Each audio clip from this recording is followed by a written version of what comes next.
This is Feed Your Mind, and so I came across some information about a possible Nephilim sighting that has been kept under wraps and hidden from the general public for a long time. You see, they don't want the general public to realize there's humanoid beings on this earth with us. And so where did these humanoid Nephilims come from?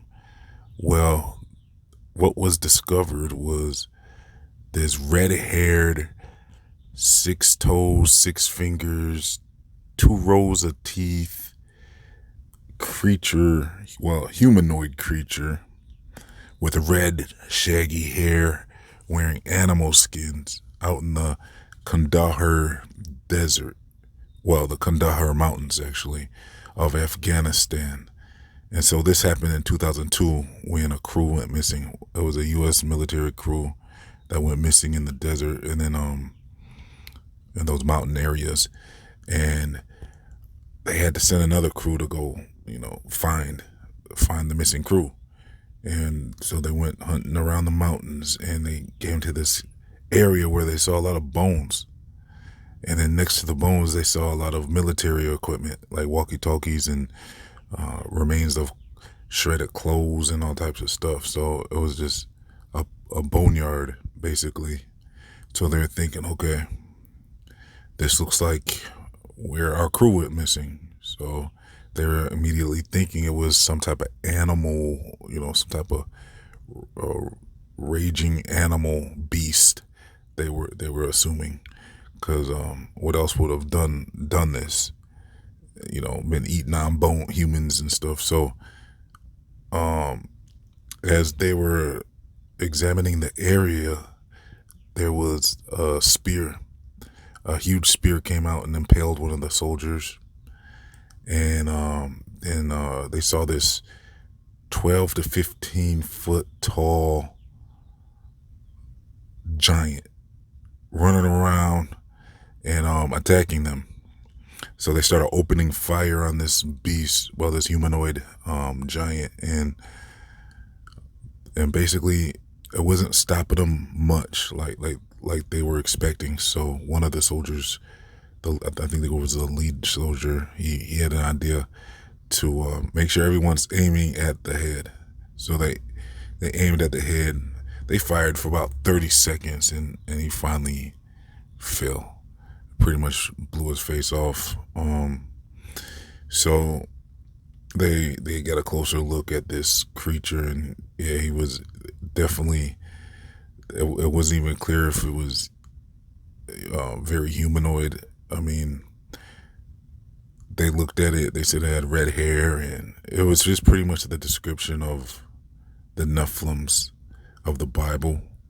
So it's like, was there more in these cave systems? This thing came out of the cave systems, and I've done reports on the cave systems before where I speculated if these cave systems lead to an underground civilized area.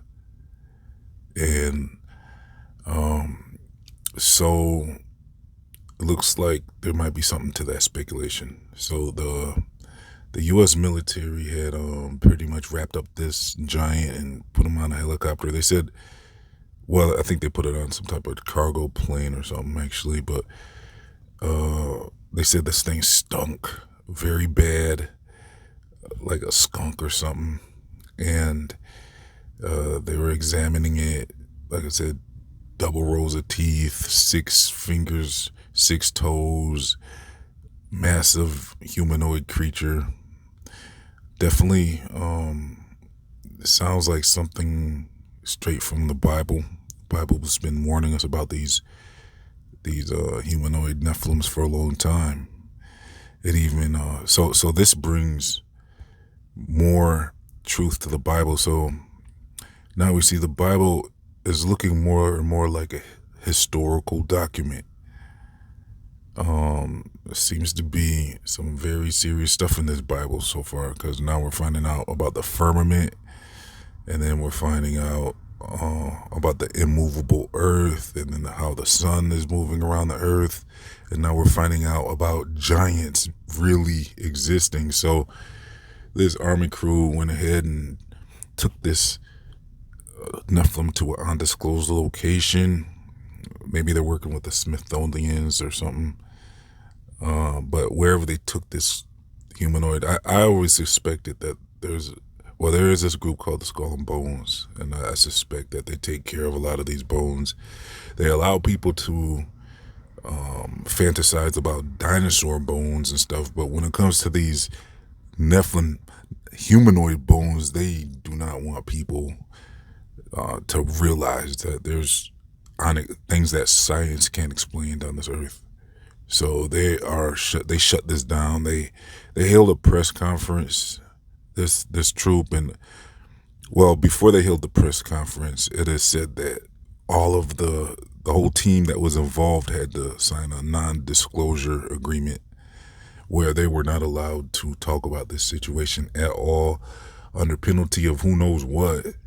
I mean, that's how they keep them quiet. It's like that's their careers, and they don't want to mess up their retirement and all that. So they all kept it quiet. They said it was probably an issue of national security, I'm sure, where these troops just, they follow orders. That's what they do. That's what troops do. They follow orders.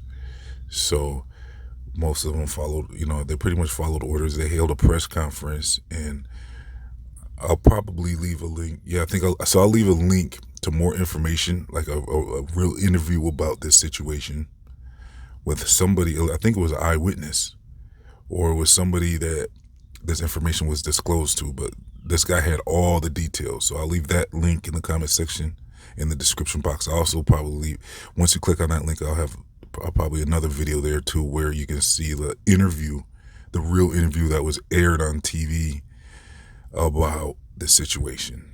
And in that situation, they pretty much made it seem like it was just a regular ambush, like just a normal ambush with regular people, and they lost a soldier, they're saying, and stuff. So they didn't release the information about this giant, and they kept that to themselves. And if it's like, look, we own the government. Like, what? This is the people's government, isn't it? Why do they feel like they can hold stuff secret like this? Like, what makes them think they can just hold stuff from the public like this when we're paying for all that stuff? We're paying for all that stuff, like the people, but they think they can go around and learn stuff and just keep it from the general public. The public should be in the know about everything. They tried to keep the idea of UFOs and aliens as a thing that nobody can talk about for so long. They're collecting all this information about unidentified objects in the sky that they've been documenting for decades, and they just hold all that stuff to themselves. They don't think the public who is paying for them has the right to know everything that they know, because they want to keep us protected. It's just like, at what point does the general public realize that this isn't working? This isn't working. Like, you guys are not being honest with the people who are paying you. The people hired these people to be in charge, and they think they can go around and just keep information for themselves. So when you read the comments on the official press conference, you're going to see pretty much everybody talking about the giant. Even people said they were searching about Nephilim, and this press conference comes up. So it's like the general public is onto them about this. Most people, it's flooded with comments. Everybody thinks is thinking that there's something else that happened there. They believe the giant story over what the official story was. So it's interesting that these Nephilims were eating on humans. That's exactly what the book of Enoch was saying, that these Nephilims were devouring humans and even themselves. Like, they would eat, they're straight up cannibals. They'd eat themselves as well. So they're straight up cannibals. They eat the flesh of humans, and instead of like animal, like I would have thought they would be more interested in like a nice juicy cow or something, to eat raw, or some type of, animal like that. I don't know what's out in the Afghan desert, what type of animals they have, but there doesn't seem to be much out there actually where they found this alleged giant. If it's in the middle of the desert, what do you have out there, like goats or something? Well, who knows? But they're interested in eating humans, it sounds like. And that's fun. It's interesting how this Nephilim was found in a cave system. I really think that shows us that these cave systems, there's something to these cave systems. There's these caves lead to stuff, and it doesn't seem to be the safest thing to be exploring caves now. It really doesn't. Where do these caves lead to? It looks like the underworld, an inhabited underworld of Nephilims, and it's just something to be aware of if you're a cave explorer. That there could be some type of living Nephilims remaining on this earth. It sounds like. I think there's plenty of information to suggest that the Nephilims were still around according to the Bible. I mean, the Bible, I'm sure it was saying like pretty much it wiped out a lot of the Nephilims in the flood. That was a big reason for the flood, but it sounds like a lot of them found, or some of them found a way to survive that, possibly. I don't know what their lifespans would be. It might be the lifespans of the ancients where people were living to be like 1,000 years and stuff. So maybe these Nephilim still live to be about that age.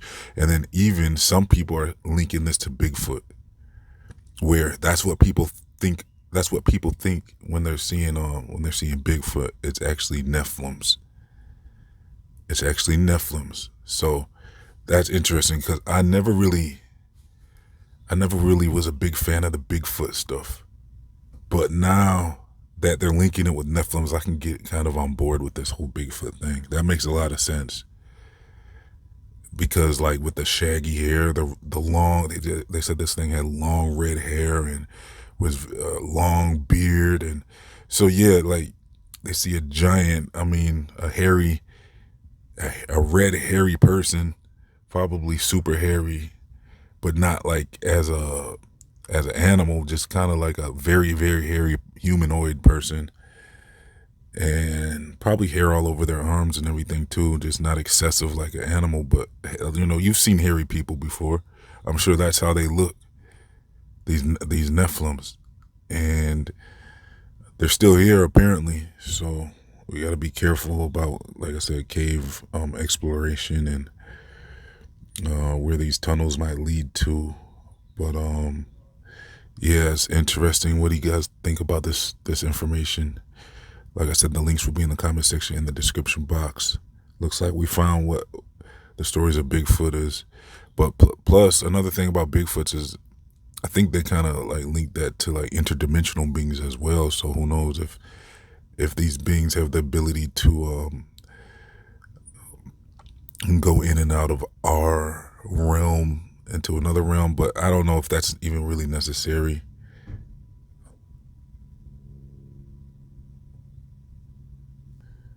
So, look, I'm going to leave, like I said, I'm going to leave links in the comment section in the description box if you want to see more information about all this. Plus, I'll leave a link if you want to sign up to my free email newsletters. I'm also accepting $1 donations if you would like to leave me a tip. It helps keep things going here at Feed Your Mind because they try to silence a lot of this content. I'll also leave links if you want to subscribe over at Feed Your Mind 3. I'm going to be over there releasing videos on other topics I don't cover on this channel.